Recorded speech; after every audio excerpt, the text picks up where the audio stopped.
Captain, enemy ships decloaking off of port bow. They're charging weapons. Shields up. Red alert. They're firing!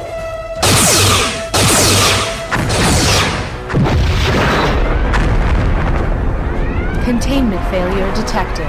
Warp core breach imminent.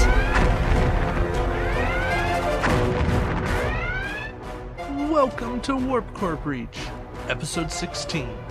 On this episode, Nick and David debate hull or shields. The faction report cozies up to more Dominion allies. Natasha becomes queen for a day. Griffin enlists some commandos for a raid. And we all backstab each other as we discuss our top Romulan ships. Warning. Warp core breach detected.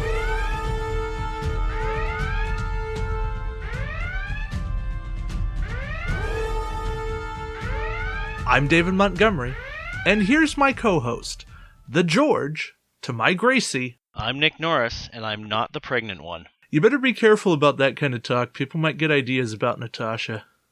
Is she that potent? Knocking you up, huh? At least on the battlefield. Well, I'll give you a hint here. In our overall booster tournament, she went 6-3. So, I've taken a licking recently, and not in the good way. So she's had my number lately. As I put my ear to his chest, yes, he's still ticking. Yeah, she's grown into a better pilot, and that's a good thing. Mm-hmm. We were discussing if we could combine her ability to fly in the game and my ability to build combos, I think we'd have something, but... Well, historically and statistically speaking, women do make better pilots. Yeah, it's kind of odd that they don't actually let them pilot more in military, but... Yeah, that's a whole other thing, something to do with emotional stability, and I say, well, they should be able to handle that stuff better than guys on average anyway. I think it's mostly a sexual stereotype that's just not been unraveled yet. Yeah, I mean, guys are typically hotheads and they're cocky and all of that stuff. Mm-hmm. And they're more Women likely... stay cooler under pressure. Yeah, guys are more likely to hang in the fight longer than they should because they want to get that kill rather than bug off when it's safe. Guys are better on the ground, women are better in the skies. I'm sure somebody can make an innuendo about that, but it's not that kind of show. This is a show all about Star Trek Attack Wing. Who moved first? The Initiative Wars. Yes, but actually before we dive into Star Trek Attack Wing, there's a new Star Trek series. Woohoo! That news elicited a happy dance from me, and my sister said, "Okay, that's enough. You can stop that now." Happy dance. She's like, nerds aren't supposed to happy dance. I'm like, you know what? This is one of those few moments where I actually do get to happy dance legitimately, so let me be. Nerds invented the happy dance, as far as I'm concerned. Yep. Like, come on.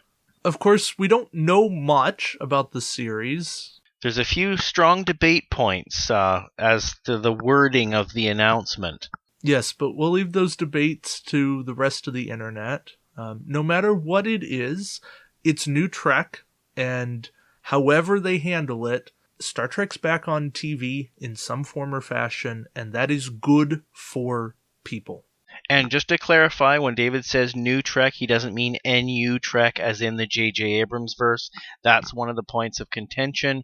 What he means is it is a new Star Trek series. And I urge you all, keep an open mind, wait till we hear more before you pass judgment, so we don't end up with it being stillborn.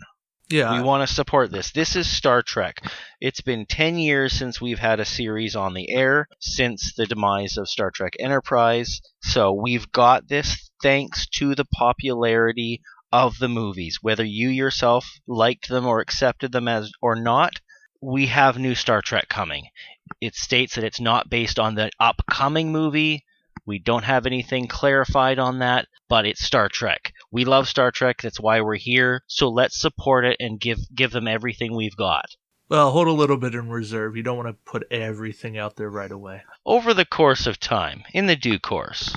Yeah, I'm excited with possibilities, and that's what it is. Right now, there's a world of infinite possibilities out there, and they could take this in 500 different ways. And, I want to believe that this is going to be something great. I'm hoping that it will be. I'm a little concerned that it might not be absolutely perfect, but... Isn't that the concern every time a new Star Trek series has come out? Even with TNG? It is, and I was just going to bring that up. There are people that hated hearing that TNG was announced. They only wanted TOS. What? Not Kirk and crew? Exactly. That's the only Star Trek that they ever wanted to exist. And if that's all they had. Yeah, and look, I don't want to get into that debate, but for the most part, at least as it pertains to Star Trek Attack Wing, we would never have Star Trek Attack Wing if it wasn't for TNG and Deep Space Nine.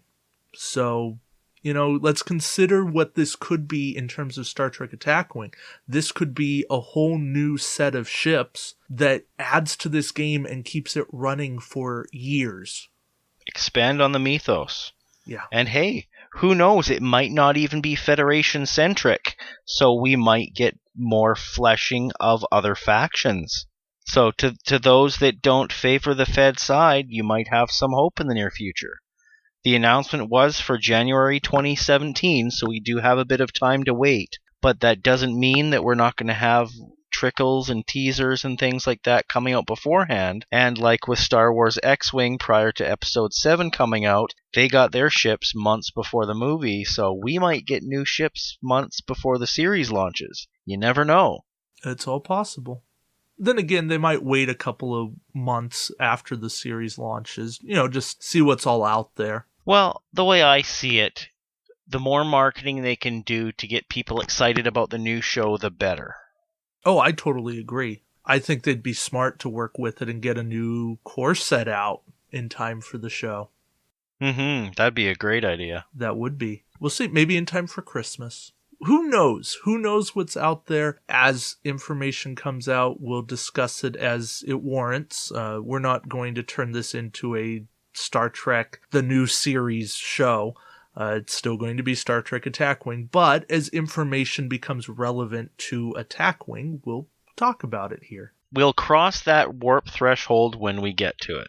Mm-hmm. Hopefully none of us devolve into salamanders or anything weird like that. It's like Star Trek V. We don't talk about that. I'm sorry, TOS only made 5 movies. The first one wasn't very good, but it was still a movie. All right. So we saw Worf get active this past week. We did. As it pertains to you all hearing this, that's a week ago.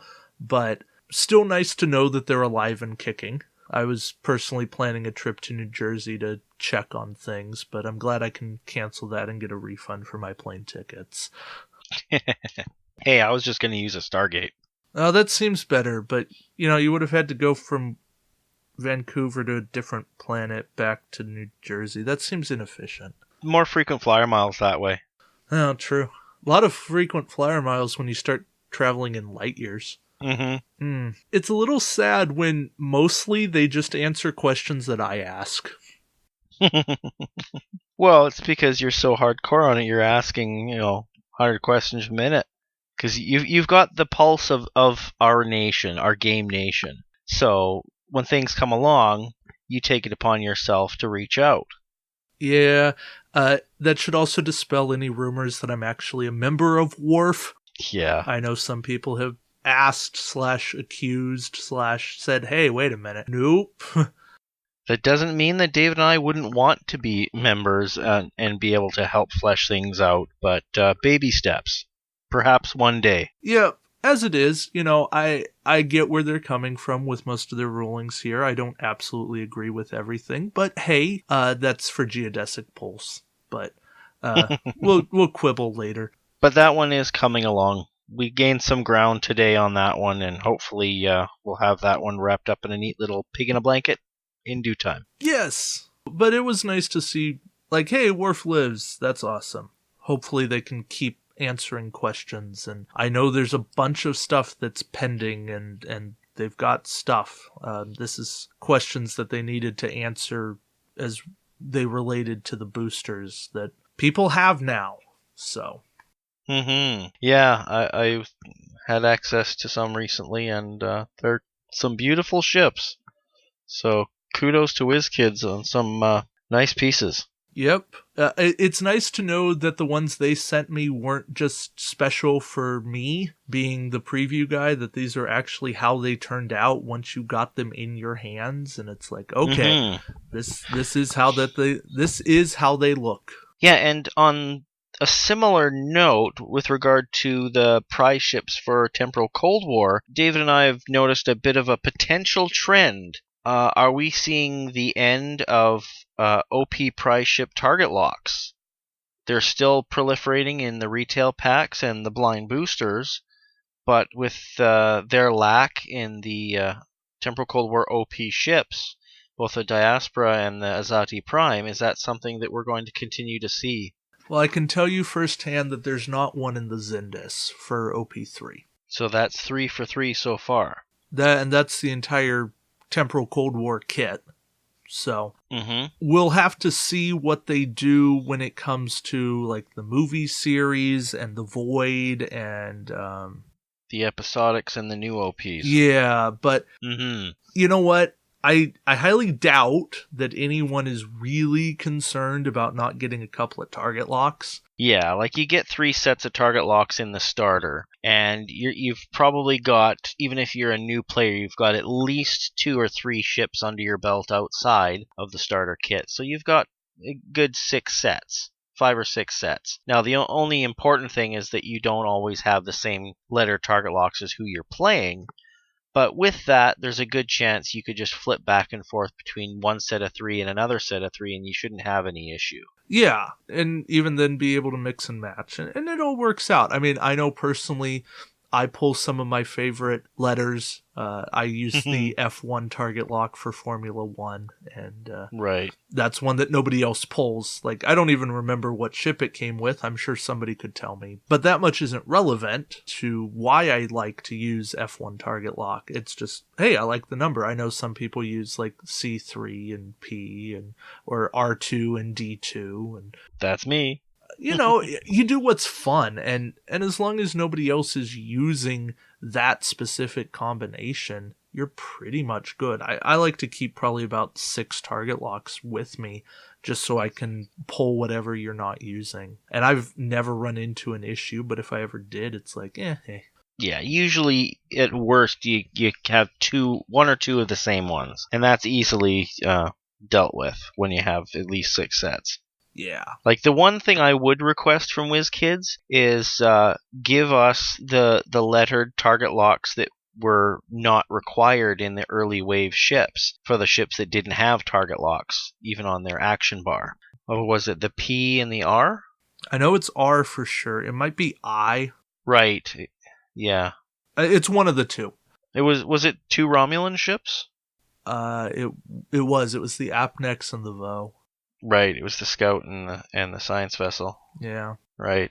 So if they could release those, that would be great, because then we could have a little bit of alphabet soup. Yeah. But beyond that, I'd even be okay with them starting over again, like they did with X-Wing. Sure. Or even take the X-Wing approach, start going to numbered target locks. Actually, that's what X-Wing did with their acrylic target locks. Right. That's what a lot of companies have done with acrylics. But, you know, why not? Why not go, hey, this is target lock 17. This is target lock 284. Oh, we'll get there soon enough. We're what, halfway there already? Just about, yeah. You know, you'd have 1,000 target locks because you go 0 to 999. Although I don't know why anyone would want target lock 666, but I'm sure somebody does. Devil's in the details. I think they could run into numbers and everything would be fine. And maybe they don't want to go that way, in which case they can just start back over on the numbers. But I'd rather see that than another like A4, C4. Actually, C4 would be cool, but... Yes, I would like that one. So hopefully that's still in the pipe past C4. But, you know, I don't think they need to go through all the 4s and 5s and 6s and 7s and 8s and 9s. You know, that's going to get into the ridiculous range. Hexadecimal, anyone? Just start coding everything in binary. 010 11 101 000 0101 00101. That's for all you reboot fans out there. That or we need new colors of target locks. That's actually the next thing I was going to say. Switch to something like green and orange or something. Yeah, although that gets into rule problems with remove the blue target lock from beside your ship. True. I guess you could just do blue. Different shades. Yeah, a dark blue, a light blue. Mm-hmm. Yeah, it would all work. Yeah. Oh, yeah. Or what you can do is have double-sided target locks where one side is got light, one side's dark. It's kind of like how they do things in Armada, where you've got one side can be like blue on black, the other could be like a dark blue on white, and then one side always has the black background ones, the other side always has the white background ones. Then it doesn't matter. Or even go into the gold borders like they have with the Captain ID tokens. Right. You know, that way it's variation on a theme. Right. Just means you can't toss your tokens on the table. You actually have to set them properly. Yeah, which wouldn't be that much of a problem. No. It takes another 10 seconds. You can even say, hey, I'm doing a target lock, and then move on and let the next ship do its action. So yeah, Nick, anything new going on with you in the Star Trek world? I know you got all those new ships, but anything else going? Games coming up for you? Well, I've got a new roommate who is keen on checking out the game. One of our new players ended up having to move, so it's kind of a counterbalance there. And we're going to try switching our game nights from Tuesdays to Wednesdays, so we'll see how that works out. Yeah, it's time of change, and I'm excited to see how things fly. Good stuff. Yeah, we still haven't gotten around to our Balance of Terror. We've kind of put the OPs on hold as we're training our new players, but I'm confident that we'll get to that soon, and probably in the next couple weeks we'll be back on track. Yeah, I think you always want to give people time to get used to the game rather than thrusting them into an OP and going, hey, here's the deep end, hope you come up swimming. I wonder how long you can hold your breath in space. Not long enough. Mm-hmm.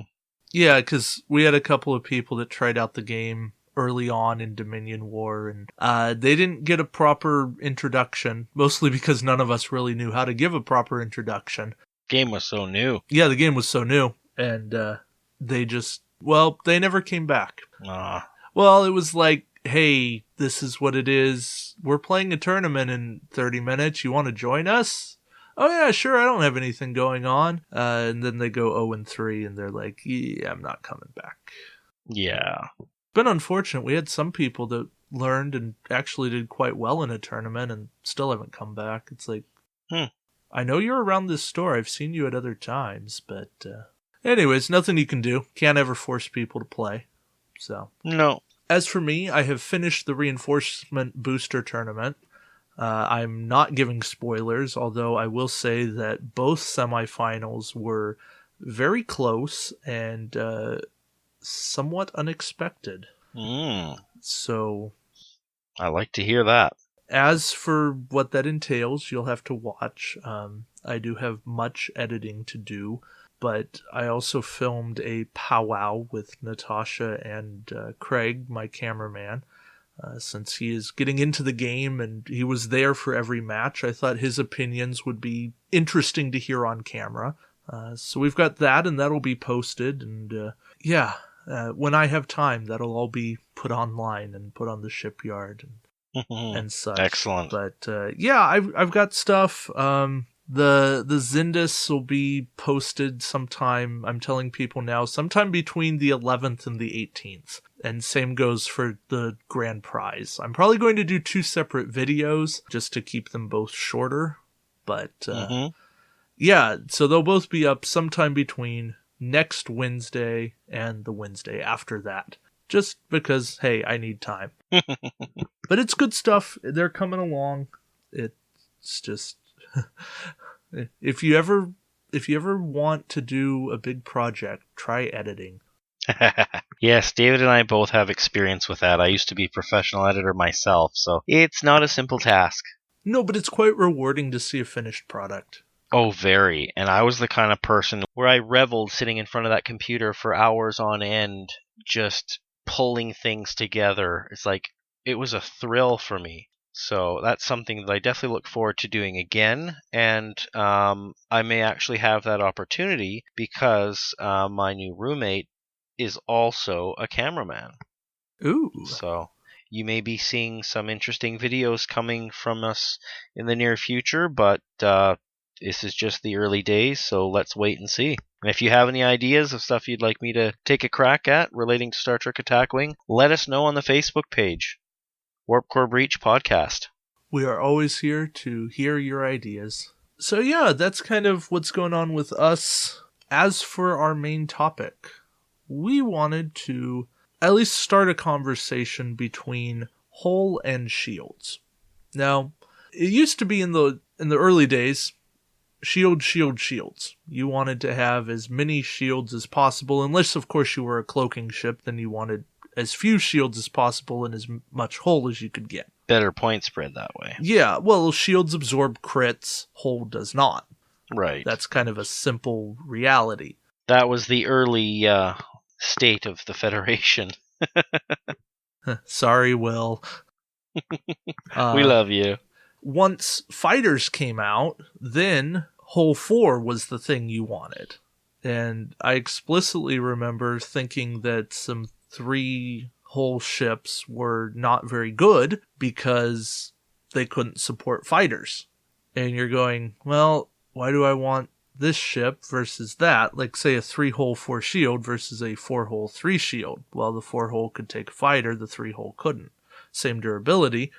Yeah, and there's quite a lot in the game supporting that breaking point. Like 4-hull supports fighters. For Federation, it supports the dorsal phaser array. For 3-hull, you have a number of different cards from different factions, including things like the improved deflector screen that only work on hull 3 or less. Right, I was getting to that. That is now the card that has gone, hey, have 3 hull?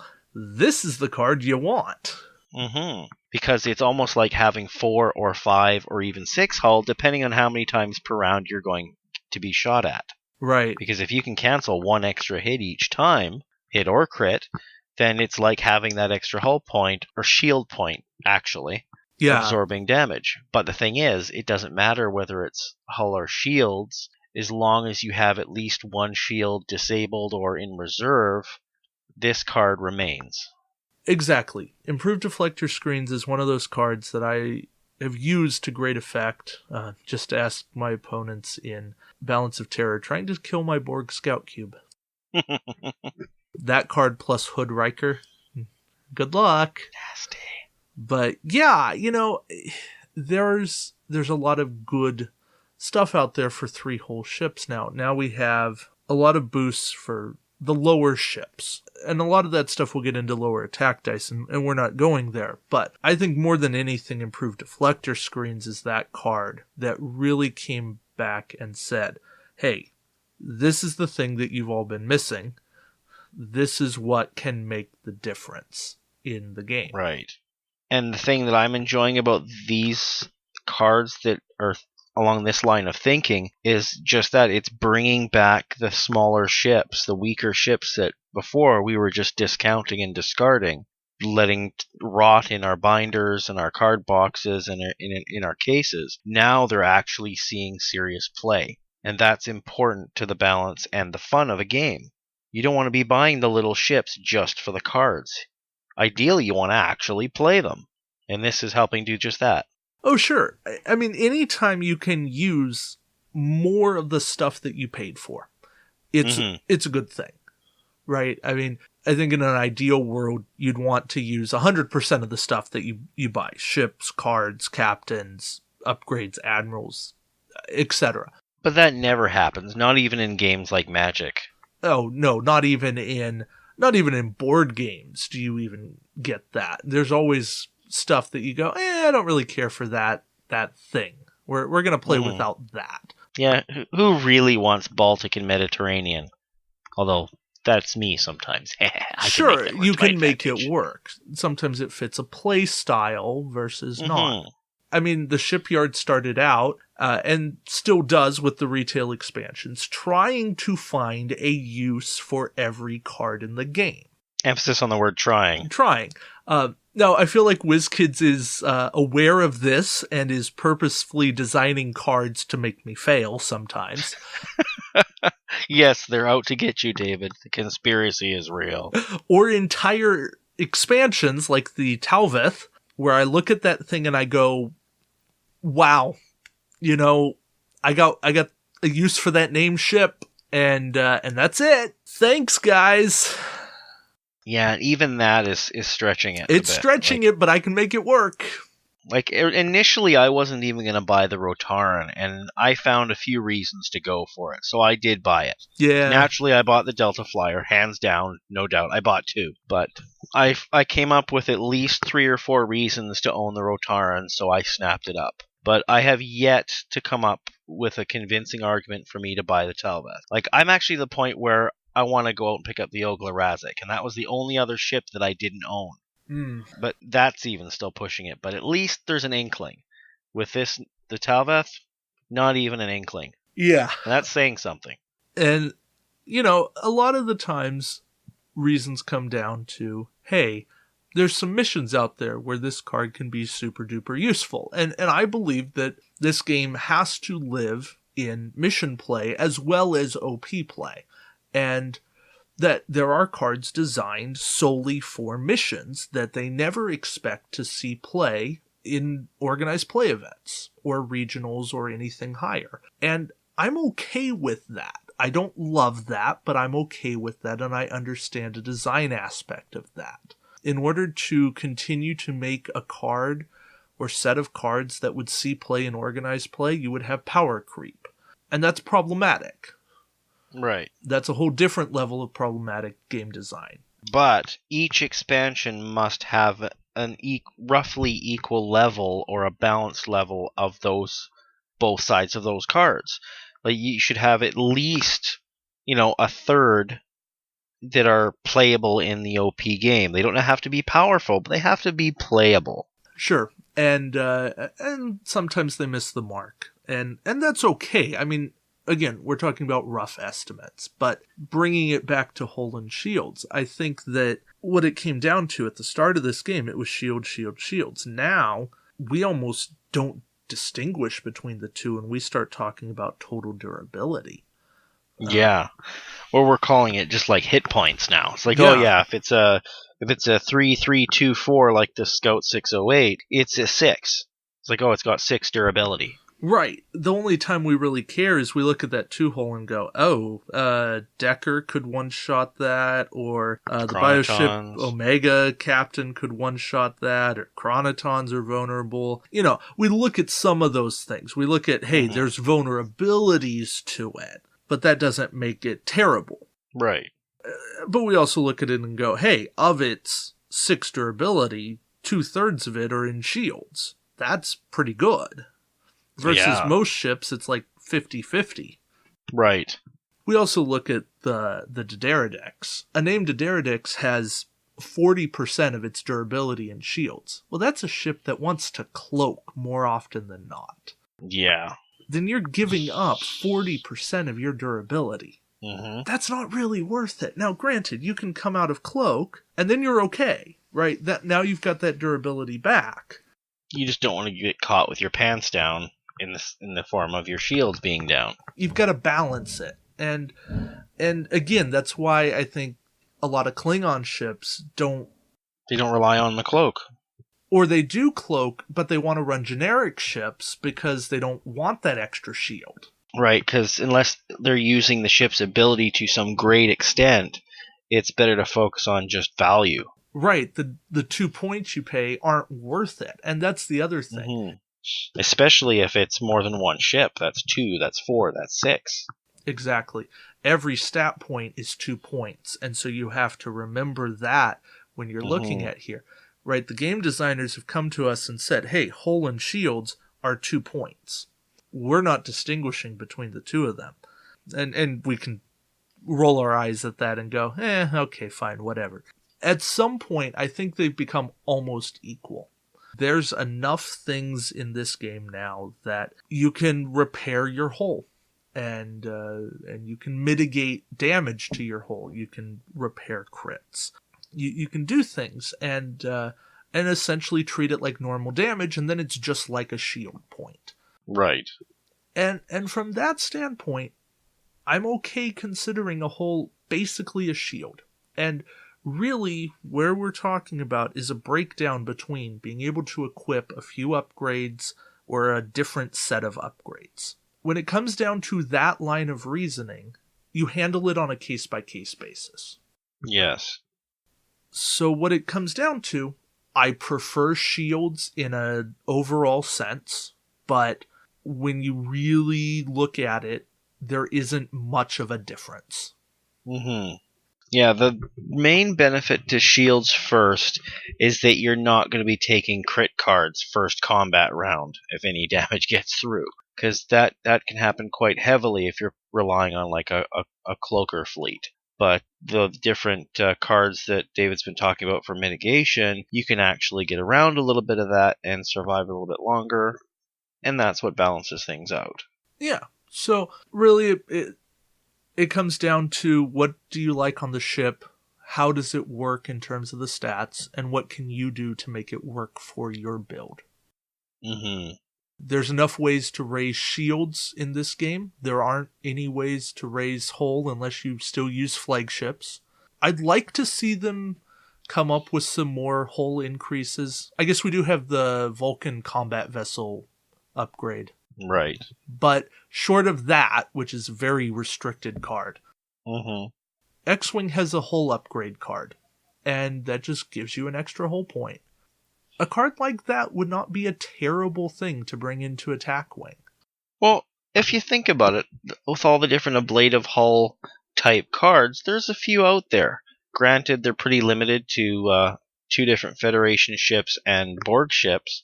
True. It's still something that exists, and it's something that they could decide to expand on. Yeah, there's always ways to go, and I think that bringing up more shield cards is definitely opening the door for other ways of increasing things. I mean, we've got ways to increase attack dice, we've got ways to increase defense dice, and we've got ways to increase shields. Why not ways to increase your hull just a little bit? I'm not talking about getting an 18 hull ship.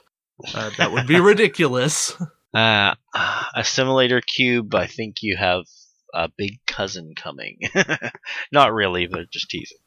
But, we can get a ship up to like 10 shields pretty easily. I'm talking about like Voyager. Mm-hmm. Or even a Pegasus or something.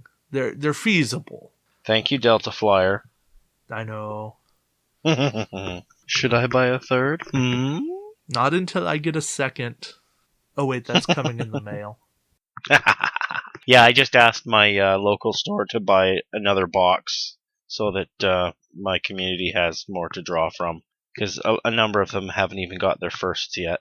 Yeah. But that's largely because they're brand new players. They came in just after the Delta Flyers came out. So, but when our store normally gets 6 of each ship each wave, and the 3 main players in my group, Steven, Jason, and myself, if we were to each buy 2, that's it. It's gone. So there's nothing left for anybody else.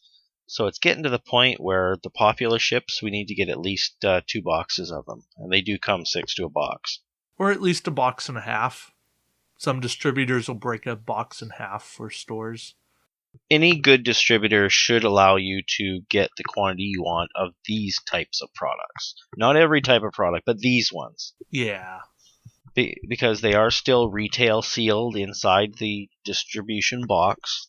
There's no reason why they can't, part them out to different stores in that way. In fact, I know a number of different stores here in Lower Mainland BC that strictly either go on special order, so they'll only bring it in if you ask for it, or they'll only bring in 1, maybe 2 of each ship to gauge popularity, and they'll bring in as needed. Yeah, I know that my store's been getting like 2 of each, and that has definitely enabled them to work with their distributor, and their distributor's happy to get the orders, and they'll just make it work. Mm-hmm. Now, one thing I was thinking on, you're talking about possibly getting the ability to add hull points and that sort of thing. Given what we were talking about earlier of ships with hull 3 or less, or ships with hull 4 or greater, they may not want to create cards or any cards that beef that up, especially with the retirement of flagship, because of those reasons, and they may decide to stick with things like ablative hull and related things that merely absorb damage in lieu of hull, so that you can maintain your hull rating for the benefit of card use. And I'd be happy with that. Oh, sure. Sure, I could see that. Yeah, and honestly, if you had the means of building a ship up by 1 or even, God forbid, 2 hull points, that'd be kind of beyond the realm of reason in as far as like making a shuttle, as big as like a science vessel. Like, that would be pretty sick. Sounds to me like the Borg ship from the Star Trek Enterprise episode, where it just kept absorbing new ships into itself, like Katamari Damacy. I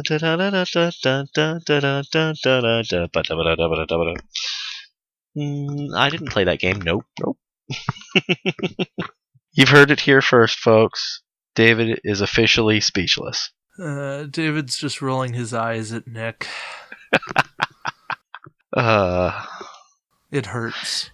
Didn't quite know what you were getting into with me, did you? Oh, I got a good idea a long time ago. I know. It's been 4 months. Yeah, crazy, huh? Mm-hmm. So, yeah. Thank you, listeners, for keeping us alive that long. Yeah, all 100 plus of you an episode. It's definitely humbling to look at the numbers. Always fun to see the numbers, too. Be like, hey, look, we got a download from Iceland. Yes, we see you. Now we just need some come from like the Savage Land or Atlantis, places like that. Come on, you guys. I'm sure you've got internet. Probably masking it. That's where those unidentified came from, isn't it? Come on, you can tell us. I just can't wait to get that download from the International Space Station. Guys, you rock. Guys and gals, because sometimes ladies get up there too. The ones on the real Star Trek. All right, and I think on that note, we're going to toss it over to our contributors. Hi, this is Dave Griffin. Today we're going to discuss the Commando raid mission. That came with the Nivar Surak-class Vulcan ship and recreates the Enterprise episode Shadows of Pajem. The forces are Federation Vulcan, 70 points, 1 Surak-class ship, 1 Federation ship, at least 1 Vulcan Commando upgrade. I believe it's on the Vulcan ship. The enemy has 70 points, unspecified, except that it can't be Vulcan or Federation ship, and it cannot have a Vulcan Commandos upgrade. But you could have multiple ships. There's also a planet in the center, and there are 2 mission tokens representing prisoners which the Federation Vulcan side is attempting to rescue. The special rules involve special actions. One is for the Federation Vulcan player to grab a mission token from the planet to rescue one or more of the kidnapped crew. And the other is to grab those mission tokens from the enemy player if he grabs the mission tokens from the planet. Now, that first action is no cloak, no shields, lower your shields, roll 2 attack die, and for every battle station you roll, you get one of the mission tokens from the planet. And if you discard a Vulcan Commando upgrade at the same time, then instead of just battle station, you can use hit, crit, or battle stations. Now, the enemy player cannot use this action until you do, but once you use that action, he can too. The second action can only be used by the Federation Vulcan player, and that one is similar. No cloak, no shields. If your enemy has no shields and at range 1 to 2, you discard a crew on your own ship, and then you get to grab all the mission tokens on your enemy's ship at once. If you use the Vulcan Commandos, you can do it as a free action. Now, you may be thinking that this means that the Federation Vulcan player has to batter down the shields of the enemy ship, but is that really true? Think about it. If the enemy player actually lowers its shields to beam the token off the planet, then his shields are down. So if you have a Federation Vulcan ship after that in the action order, you can grab it right back and their shields are already down. So That's a major weakness, and because of that, I would advise the enemy player never, ever to attempt to grab tokens from the planet. It just sets things up for the Federation Vulcan player. Okay, so the objectives of where this scenario falls down. They're very complicated. They amount to the enemy player having two ways to win. He either destroys the Federation Vulcan ships with the mission tokens on them. The implication is there can't be any tokens left on the planet.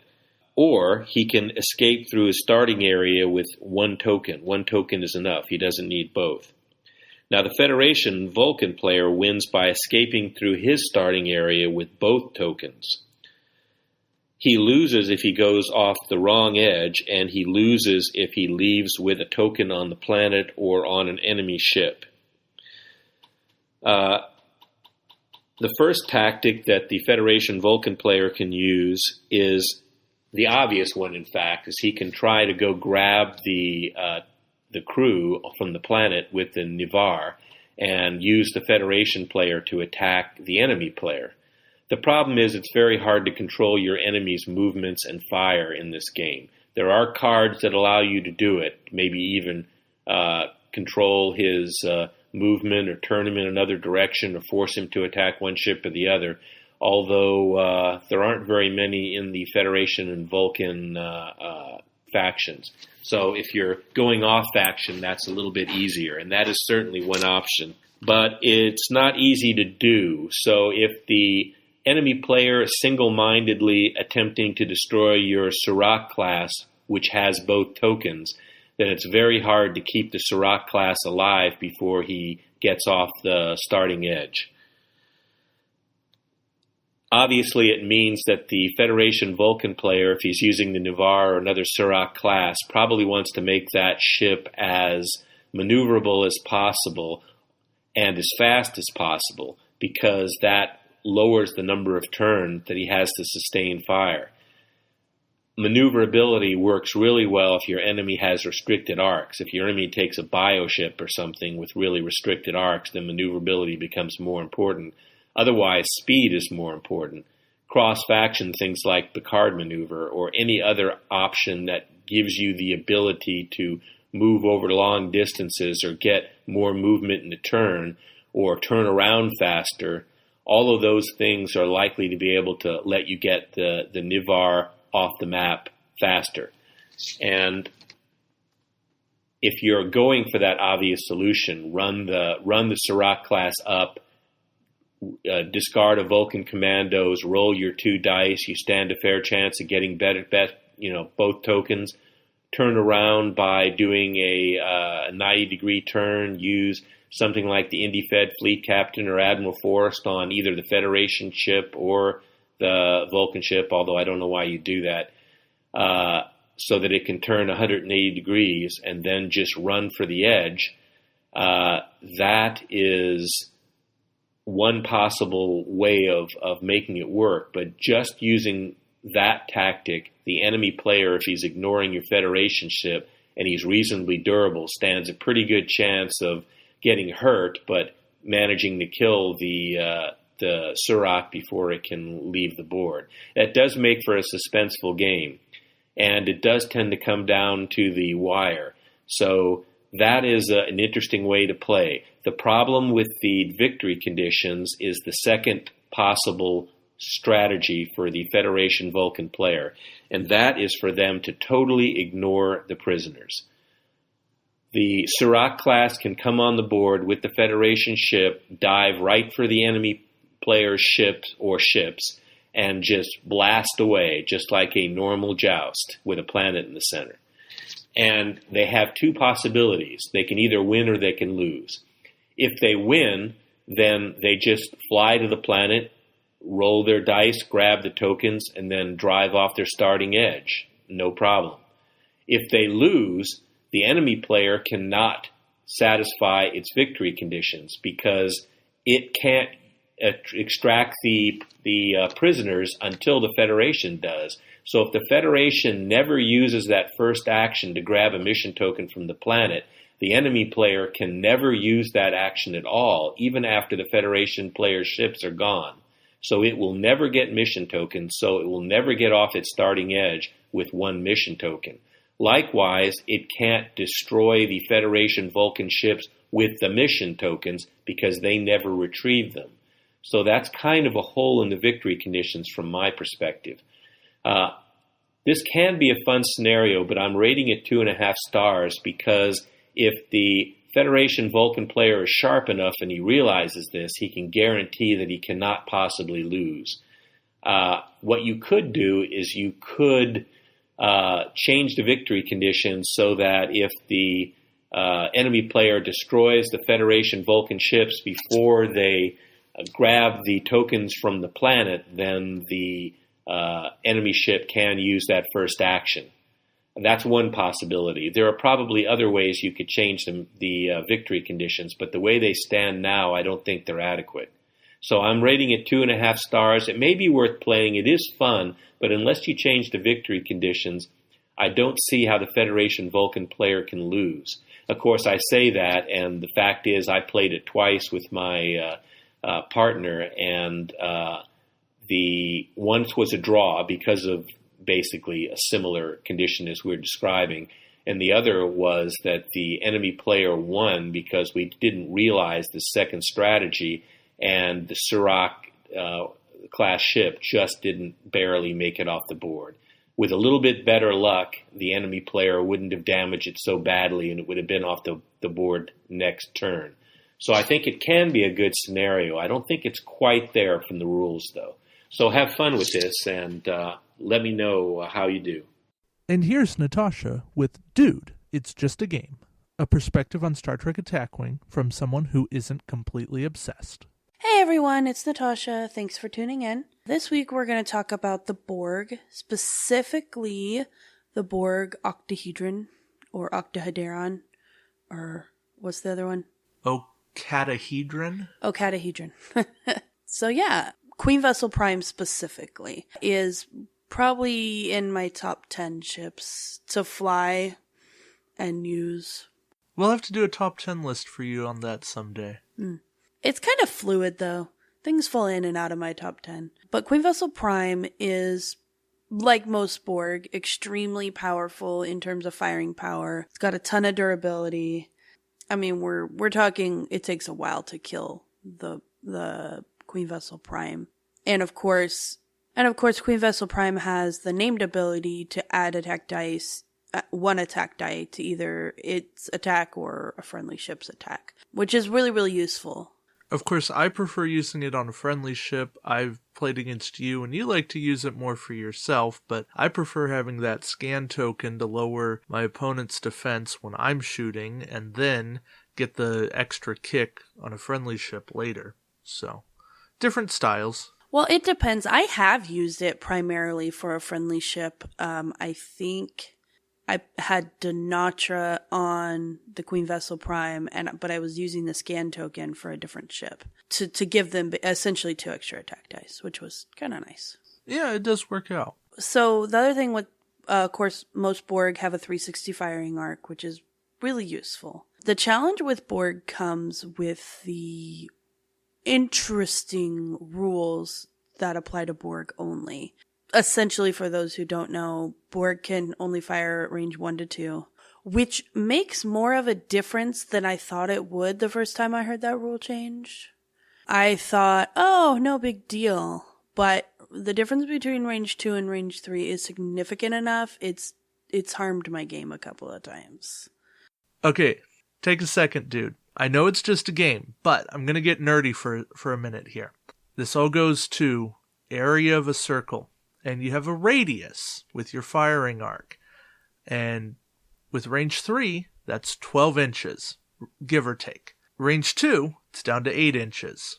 That shortens your radius a lot, meaning the area of the circle that you have for firing coverage is significantly smaller. And it's not even just 1/3 smaller, it's more like 40% smaller. So there's a lot fewer things that you can actually target having that range reduced. You know, sometimes I like it when you get nerdy on me. Sometimes I don't. So there's the mathematical explanation, but essentially, going from range 3 to range 2, Borg took a big hit in their ability to do what they do best. And on top of that, their navigation is interesting now, in that you have to be able to think 2, 3, 4 moves ahead. So you have to know that you're going to need your ship to be facing, east-west instead of north-south. A move or two ahead of time. And I don't always know that. Sometimes I don't know what I'm doing, the move I'm trying to make right this second, much less in 2 moves. Right, which is where you just have to plan ahead or try to have some kind of extra movement card built into your ship. But that's why Scout 608 is great, but that's a whole nother show. Still, I think we've both found that Queen Vessel Prime is a useful ship. Maybe not in every single build, but I love the slot upgrades here. You get 2 crew, 1 weapon, 1 tech, 2 Borg. So you can basically put anything you want on this ship. Except that you're capped at 50 points. So, really, can't put much on there. True, but it gives you the base to make whatever you want, and in a world with some shuttles, this is a ship where you're going to spend a few points, get 1 or 2 things on here, and then bring a shuttle in, and you can fill up those slots, and you're good to go. Right, so, Borg is definitely still flyable. There are some out there that have a really hard time with the rule changes and won't fly it anymore. I know our venue saw a big decrease in Borg when the rule change came out. Okay, quit trying to make our venue out to be some big thing back then. We had 3 or 4 people playing, and once you and I stopped playing Borg, that was it. Well, no, because our other players don't fly Borg anymore either. Well, the one that still plays doesn't fly Borg. He never did. I've played more Borg lately than I ever did back when Borg were the super thing, because I didn't want to be the super thing. I did.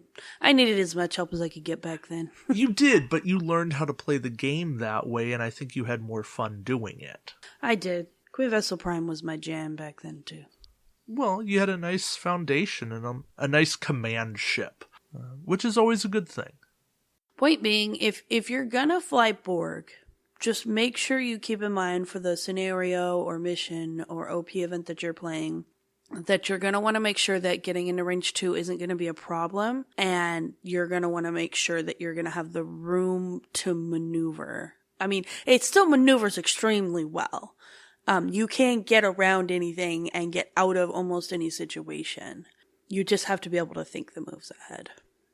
I am still a big fan of Borg. I probably always will be. And I think that they're trying to make it more of just a faction and less of like a super thing. My only problem with them doing that to Borg is that in the show, canon, Borg was unbeatable, and they had way more weapons and way more everything than everybody else, and it took a miracle to get away from the Borg pretty much every time. So, in that way, I felt like Borg was canon back then. But, you still gotta play a game, so. Borg probably should have never been playable in this game. C'est la vie. La vie. Borg is a great faction. Queen Vessel Prime is a really great place to start. It's hard to go wrong with it if you're interested in kind of starting into Borg if you haven't yet. I would recommend starting there. I didn't review a card this week because we spent a lot of time talking about the Borg rules. That's my card, the Borg rules. But definitely feel free to let us know if there's anything you want us to talk about. And thanks everyone for listening. And we will see you next week. Until then, remember, dude, it's just a game. Good evening and welcome to the Faction Report, the segment that brings you the inside scoop on all the factions. We'll show you how they really work, expose their weaknesses, find innovative combinations, and help you make them work better. And now here's your host, the man who is not Picard, David Walton. Hi everyone. Last time I spoke about the Dominion and I was trying to work out what their thing was, and I decided that their thing was being able to use scan tokens and make the best of scan tokens. Now I realise the Federation have quite a lot of upgrades that interact really well with scan tokens, but I thought the Dominion had a few that did quite well too. And that they also had good ways of getting dice efficiency without necessarily having to have a target lock. The best example being Bahika, who gives you the blank to hit conversion as long as you've got a battle stations beside your ship. So, today what I thought I'd talk about was another area I feel that the Dominion are really strong in, and that is coverage. What's coverage, you ask? Well, coverage is the amount of space around your ship that you are able to attack into. For a long time, the Borg were very strong, in fact, the strongest of all factions, and the reason that they were so strong, and the reason that they were the strongest of all factions for a long time, partly down to their movement, but also down to the fact that if you were in range of a Borg ship, if you had them in arc, if you were going to shoot them, it didn't matter how good a pilot you were, they would be able to shoot you back too. Now the Borg can still do that. They've still got magnetic guided charges, which allow them range 360, but Dominion, I think, do it a little bit better. And I'm going to explain why. Now, Dominion have two ship classes that have a 180 front arc and no rear arc. They are the Galor class Cardassian ship and the Keldon class Cardassian ship. There are various different flavours of Galor class. There's only one named Keldon, which is the Coronac. But the thing is, those ships also have the option of taking aft weapons array as an upgrade. Now, aft weapons array is a disable to fire, but it allows you to fire out to range 3 as long as it's not in your front arc. The Coronac and the various different Galor class ships will have a 180 front arc and basically a 180 rear arc at firepower 4. Now, obviously after you've fired this for the first time you need to re-enable it to fire it again, but you remember what I was saying last time about how you can get some really good quality out of not necessarily having a target lock and battle stations on your ship? Well, that works quite well with this new upgrade with Gul Dukat. Now, Gul Dukat, there are two versions of him. One I don't think I've ever seen used, and the other allows you to take either a battle stations or an evade token as a free action. Now, you take battle stations, you put them on the same ship as Bahika. You may as well take the Coronac. In fact, that's a good place to start. So take the Coronac. Gul Dukat is your captain. Your one crew slot is filled by Bahika. Your one of your weapon slots is filled by aft weapons array, which is from the Romulan Expansion. Whilst your opponent is in your front arc, you are fine to target lock and battle stations, and you've got the benefit of Bahika. Whilst they're not in your front firing arc, you have the benefit of using the aft weapons array. And, okay, it's an action to re-enable your aft weapons array, but you can still take that battle stations, and seeing as you're only rolling 4 dice, and in all likelihood you're going to get 2 hits of battle station and a blank on those 4 dice, Bahika allows you to convert that blank into a hit. Battle stations allows you to convert the battle stations into a hit, so you're still getting 4 hits even with just a battle stations result, on average. It doesn't always work out like that, but that's on average. You can take a second ship with an aft weapons array. The Aldara, which is the brand new ship on the reinforcement boosters, has a version of aft weapons array which is only 3 points on a Galor class ship. Now, you can't take Bahika again, and obviously you're going to struggle to get Gul Dukat in again, but you've still got 360 coverage at range 3, with a firepower 4 weapon at least. Which brings me to another thought, and that is the Dominion battleship. Now, the named version of the Dominion battleship has an ability that allows a friendly ship within range 1 to 2, friendly Jem'Hadar ship, to take an additional action. With an aft weapons array and a friendly Jem'Hadar ship, maybe you put Dukat instead of on the Coronac, maybe you put Dukat and Bahika on the 4th Division battleship. You're still getting all of that great firepower and the quality on a hull that is huge, second biggest in the game, and you are allowing another friendly ship to take an additional action too. Maybe you put a Dominion battlecruiser with your Dominion battleship, and you're firing at range 3 with at least 4 dice and some quality every single turn. So, Dominion. Good attacking dice quality, good coverage. Perhaps they're an interesting fleet to use that would oppose what the Borg used to be. If you can shoot them, they can shoot you, and they can shoot you with a certain degree of quality. Also, if they're using the battleship, they're going to have a pretty large hull, quite a few shields, to do that from.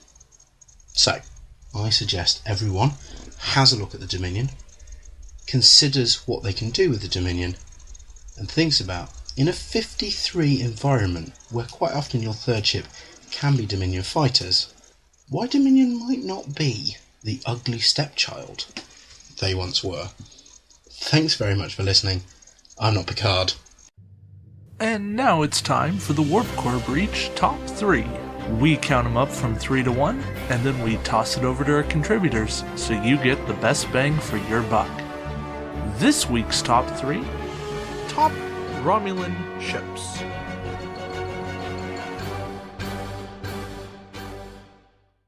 Alright, we are back with our top Romulan ships, and I think that we're going to have some overlap, but probably some differences here. Nick, you want to get us started here? Alright, so of my top 3, starting with number 3, I chose the IRW Galgathon. I've actually had a fair bit of success with this, both in casual play and OP, so main reason why is being able to fire those plasma torpedoes without requiring a target lock. And especially now with the new time token torpedoes. Yeah, it's a good one. Didn't quite make my list, but I like what it has. I haven't gotten a chance to run it with those time token torpedoes, so I think that it might change my opinion. I'm actually looking forward to trying them out very soon. But I have run a Galgathon with the plasma torpedoes back in like Dominion OP6 or something, and I enjoyed it. It was a nice little ship to fly and something fun. Yeah, I ran them in collective and certain episode OPs and did quite well. Very rarely did it actually die. Probably because most people don't consider it threat number 1. So. Exactly. The only time it really suffered is when it was going up against a big Borg token. Oh, yeah. And usually I kept it back and used it to attack the enemy when I was allowed to, or used it as a support vessel with like Dinatra, that kind of thing. Yeah, so it's a Dinatra chariot that can actually pack a punch. Indeed. Yeah, I like it. What's your number 3, David? Well, that would be the Valdor. Nice. That was my number 4. I know it's not the absolute best ship. It's not what it once was, but with 6 green maneuvers, you know, your 1 and 2 straight and banks. Yeah. You've got a ton of options there to actually make the ability work. Yeah, it needs a tech slot, and that really hampers it. Yeah, that's where Tyrul came in really handy for me. And, right. For those folks listening, that's the Romulan card that came with the DS9 crew pack. It was either at Gen Con with the cloak ships or in the retail DS9. Or now Valdor 5 that came on, was it the drone ship? No, the one that came on the Praetus. No, I'm sorry. It was the one that came on the drone ship. He gives you an extra tech slot. He's handy. He's got to be your captain. But on the Valdor... At least you have 2 choices now. Yeah, or you want 2 tech slots? Now you can have both. Which is pretty good because maybe you want to be able to target lock as your action instead of cloaking every round. Who knows? Right. Well, having a Valdor with those 6 greens and a tech slot with an advanced cloak really puts that into a powerful position, because then you can mitigate those Ox tokens a lot more readily. Yeah, and throw an interface generator on there if you've got 2 tech slots, and now you're in a better position. Exactly. So, you know, is it the best ship? No. It would be better if it had the 3 turn as a white, and I don't know why it shouldn't, because it is more agile than a Dideradix. But they designed it how they designed it. It is what it is. We live with it. But I still like it.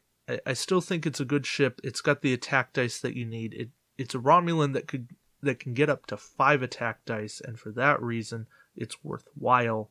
And it's a good ship in my book. Hey, I bought 3 of them. Just 2 for me. And I'm glad that I did, because you can't get a hold of this anymore.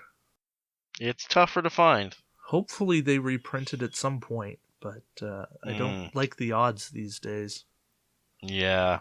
So, number 2, what do you got? My number 2 choice might be a little surprising for some, but it's the generic Romulan Borg starship. It's got a Borg tech, a tech slot, 2 weapons, and a crew, and it came with the avatar of Tomed. And one of the reasons why I like it is it's a reasonably balanced SP cost. It's a 4264, and it allows that Borg tech slot, and it's a Dideredex with 4 attack power. Uh-huh. So it's a great starting point for a good Romulan ship, and other than the reverse, all its maneuvers are either green or white. So it's pretty handy there. I'm over here cringing because I forgot about the avatar of Tomed when I made my list.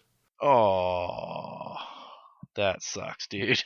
It's a pretty good ship. But... I'm not sure that it would have cracked my list, but I do definitely agree with you, and it becomes a personal preference thing. I love what that ship brings to the game in terms of giving you a 4th attack die. Yes. I don't like that they added more shields onto it, because then it defeats the purpose of cloaking it and needing to do all of that. But it gave us a Dideredex that we actually wanted in terms of attack power.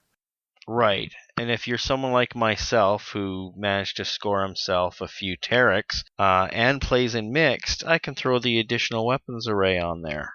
Yeah. Or additional phaser array, sorry. Yeah, I can throw the additional phaser array on there, and then I can bump that puppy up to 5. So it becomes a 5264. And given that it's got the Borg tech slot, I can throw something on like either Borg Shield Matrix, or it's a cloaker, I can throw the Borg Ablative Hull on there. Make that like a 9 hull that cloaks and rolls 6 defense dice. That's something even Borg can't do very easily. Yeah, it's definitely a good combo there. And it can sensor echo. Yeah, it's a really good combo there. And try combining that with the new resource protocol. You can sensor echo 1, 2, 3, and when you first cloak, if you choose this ship, then you don't get target locked. So there's so many wonderful options and ways to exploit this card. Yeah. So what's your number 2, David? I went with the IRW Belak. The new booster ship. I like it. And let me tell you this. After playing it twice, just as a booster, it is that good. The ship's so nice, David played it twice. Yeah. I can only imagine what this thing can do once you have the chance to fully build it. I know, like, come on, it's got 2 tech slots on a Romulan ship. Stock. Yeah, that's all you need. Yeah. Maybe you want 3. Great, toss Valdor on there. Now you can have double interface generator and advanced cloaking. I don't care. Toss Valdor and Tyrul on there, and you can be a rather hated player and throw a bunch of cloak mines on there. Yeah, you know what? Use something else for cloaked mine support. This is a ship that seriously should not die. Oh, yeah. Yes, bad rolls happen, but once you put some interface generators on there, bad rolls won't really worry you because you'll just take 1 hit. Yep. And you've got the hull to take it. Yeah. Somebody has to consistently put hits onto you. It will almost be like fighting scimitars, except you've got better defense quality. Mm-hmm. I think that the Balok could be a thing for Romulans to really, really hurt people. Yeah, you probably need to go mixed and pull in that card from the Terraks to get that 4th attack die. Maybe you even need to go mixed and get like Type 8 phasers from Federation, but you can get your attack dice up there. And if you do that, you'll actually have some attack power. True, you won't have much quality, but who cares? Because if you're not dying, your opponent still has to kill something. I don't know. Just some thoughts there. And this ship is really, really good. Which brings us to our number 1, which I highly suspect is the same thing. Yeah, I think this goes without saying that the majority of people, given that they have to choose a top ship in the Romulan faction, they're probably going to go with this one. It's the RAS Vo, right?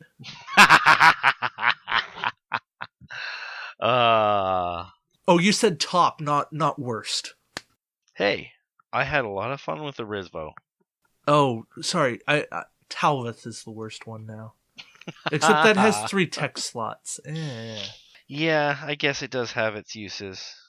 Oh, okay, fine. Enough kidding. We are indeed talking about the Riemann Warbird, none other than the Scimitar. Yep. She's a predator, all right. Is it the one that stalks us, or is it one that travels through time with us as a companion? I think this one's gonna stalk us. Yeah. There's a reason this ship was at Worlds Day 1 en masse. Like, there's also a reason it wasn't at Worlds Day 2. But there's a reason it was at Day 1, because people were trying it out, and double scimitar lists are nasty. And I don't like facing them. You knew. They're just scary. And now that people can do double scimitar lists and a booster, yeah. It becomes a pretty powerful potential option. Well, I mean, they're just super durable, and you cloak them, and they've got a great named ability, and they have enough green moves to be unpredictable enough, and you have to eat through them somehow. They got enough green moves to choke a tribble. Yeah. Scimitars are good. Very, very good. They are not the absolute best thing in the game, but they are good. Yeah, well, my father has won almost, 8 tournaments straight with variations on his scimitar builds. Yeah. Yeah. And they aren't just like double scimitars. Sometimes they're just single scimitar and some other stuff, but it's built around that amazing, wonderful ship that damn near single-handedly turned around the Romulan faction from being to like, whoa, we've got to pay attention to these guys now. Yeah. So it's almost like the whole TOS to TNG transition for the Romulans, where like they disappeared for 50 years. It's like, oh hey, we're back. So is that a case of art imitating art? Sure, it really is. I mean, there's a reason the scimitar was a clear-cut number 1 for me. I've taken it out for a spin a few times. I don't default to it, and maybe I should. I think I have a predilection not to like depending on cloak. I've been foiled by bad defense dice too many times. Yeah, but it does come with 2 tech. The real caveat with that ship, of course, is only 1 crew slot. Yeah, so it's like, do I want a Romulan helmsman? Do I want a Romulan tactical officer? Romulan security officer? Do I want to rule for another tech slot? Yeah. There's a lot of missed potential with the ship due to slot variation, but it's such a good ship to begin with that there's either ways around it or it stands on its own merits well enough that it's not one that we would really complain about. Nope, other than they should have broken the mold for that ship and given it 6 total slots. No kidding. 2 of each would have been brilliant. Make it like the Prometheus in that way. Sure. There's a reason it went number 1 for us, and it's pretty clear. It's powerful, it's 6 attack dice, it's tons of durability, and what more do you really want in a very powerful ship? A great looking model. Yes. Fragile. That's something we didn't really talk about, but yeah, it's not too bad. I have not had one that even came close to breaking yet. Some of the little like antennae and guns and winglets can bend. Not break, but bend. But you just gotta be careful with how you store it. Well, if you find that your ships are running into that situation, then perhaps one day we might need to speak on storage solutions. Sure, that's coming at some point. But until then, let's toss it over to our contributors and hear what they have to say about Romulans. I'm sure there's a lot of scimitar talk, but maybe we'll hear something different. Speak well, old wolves. Hey everyone, it's Natasha from Dude, It's Just a Game. My top Romulan ship is the Prototype 01. It's probably an unusual choice for Romulan. It's a drone ship, so it's a little bit different. But Prototype, I feel, is overlooked, but it's really very good. For one thing, it's extremely maneuverable. It's got white comeabouts for 2 and 3, which make it extremely useful. Very nice to maneuver in pretty much any situation. It's also got a rear firing arc, which is pretty rare with the Romulans. They pretty much only have a forward 90 on a majority of their ships. So a rear firing arc is really very nice. And the Prototype 01's named ability is that you can repair damage. Repairing damage is kind of invaluable in this game. So it's really a very nice ability. And on top of all of that, it's got fairly decent stats. It's got really nice durability. 3 shields, 3 hull. So that's pretty good for Romulan. It's got 3 evade dice, which is extremely good. And then, 3 attack is usable. You can get somewhere with that. Probably the only modification that I would say is necessary with this is to try to get some more attack dice on there. But other than that, it's a really great ship, and I definitely recommend the Prototype 01. So, yeah, that's it. Thanks everyone for listening, and we'll see you next week. Hi everyone, I'm not Picard, and my favourite Romulan ship is probably the Scimitar, which is probably fair enough, seeing as Picard doesn't like the Scimitar very much, and I'm not Picard. The Scimitar is great as far as a cloaker goes. It's got really high hull, which is the sort of thing you want from a cloaker. It's also got those nice tech slots, means you can pop interface generators in them, and the ship ability as well synergizes really well with cloak. It allows you to basically have an advanced cloaking device for free. It also has access to a weapon which, when it's played, because it doesn't see a lot of play, but when it is played, it can change games, and that's the Thaleron weapon. If your opponent hasn't got attack cancellation and they're relying on being able to evade your attack, throwing 10 dice at them that kill their captain and crew before they do any damage is a really nice trick to keep in your back pocket. So for those reasons, I would say that the Scimitar, the Romulan warbird from Star Trek Nemesis, is my favourite Romulan ship. Hi, this is Dave Griffin. What's my favorite Romulan ship? This is a tough one since I'm not typically a Romulan player. Romulan play is generally pretty subtle. Involves support ships like the Risfo or the Apnex or something like that. When I play the Romulans, though, it's something of a cliche, but I like a ship that's relatively simple to play and has good guns, and that pretty much means the Scimitar. It may have its faults. I saw it initially try its hand at Worlds and ultimately get abandoned by most of its players. But when I'm playing Romulans, I like the Scimitar because it's easy to play. You don't need very many cards to do it. You have good weapons and good defense, and it doesn't take much to make the Scimitar quite a proposition to overcome. Thanks. Hello everybody, this is Steven Vandeventer from Da Vinci's DreamWorks 2, and today I'm going to tell you about my top Romulan ship. I think since it came out, my favorite ship to play, just by pure design, look, feel, and how it actually operated, is the IRW Valdor. I don't know exactly what it is, but I always liked the way the ship actually looked from Star Trek Nemesis, and I thought the model looked really good. It was my top Romulan ship that I played during the Dominion War OP. I loved operating it.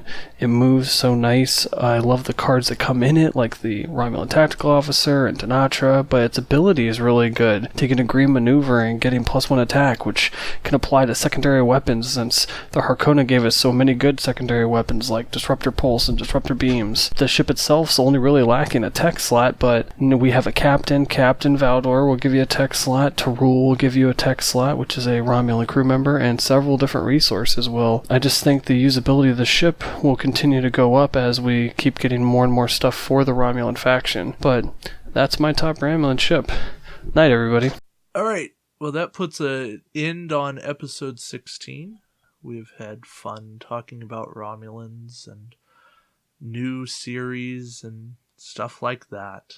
Hull versus Shields. And the new Star Trek series coming in January 2017. Nick's still doing a happy dance. Doing the happy dance. Doing the happy dance. At least it isn't the pee-pee dance. The totality of Vancouver has gone blind about 5 minutes too late. But yeah, we're still kicking around, having fun.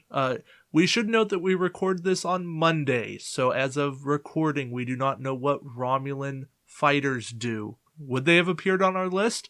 Quite possibly. Mm-hmm. But we don't know.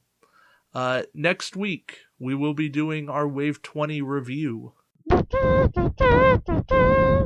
We'll let you know what we think of the Hathaway, the Halik Raider, and the Scorpion fighters. We'll let you know what's worth buying one of, what's worth buying two of, and what you should leave on the shelf for some unsuspecting friend or foe to pick up. Or if you're like me, if it's worth buying 3. Well, we'll even let you know if it's worth buying 3 or more of. Mm-hmm. Who knows? Romulan fighters, will they cloak? Will they not cloak? Will it sink or will it float? My money's on cloak. I'm just putting that out there now. They will definitely blend. I can tell you that. Vitamix, anyone? Yes, but... Slap chop? This has now gotten into the realm of late-night infomercials. Where's Ron Popeil when you need him?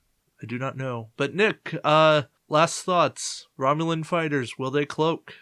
I sure as heck hope so. What I want from them is something unique, something different, and that would certainly fit the bill. So cloaking, and they have a restricted dial while cloaked, a la the prototype cloaking from Pegasus? I don't know about that. I don't know. We'll see what happens. Those suckers seem pretty heavily maneuverable, but for the most part, we just saw them flying through the corridors, so the rest is up to the imagination of our WizKids designers. So what you're telling me is that we're doomed. Hey, they've come up with some pretty amazing stuff. You got to get through a lot of the coal to find the diamonds. Takes a lot of pressure to make them. So what you're telling me is we got to get through a lot of retail Kazon ships to get to the booster Kazon ships. Considering that we got a pretty awesome booster Kazon from Riff, I was so happy every time I pulled that ship. Warp core breach in 10. Yep. All right, 9, but we are now rambling. 8, so we're going 7, to get out of here before this 6, thing explodes. 5. So until next time. 4. This is Nick. 3. And this is David. 2. Ejecting the 1. core. Warp core ejected. Warp Core Breach is produced by Nick Norris and David Montgomery, with additional content from our contributors. Our computer is voiced by Corinne Donnelly. Warp Core Breach is not endorsed, sponsored, or affiliated with CBS Studios Incorporated or the Star Trek franchise. All Star Trek trademarks and logos are owned by CBS Studios Incorporated. All sound files are used under Creative Commons 3.0 by attribution. For specifics, please visit our Facebook page by searching Warp Core Breach Podcast.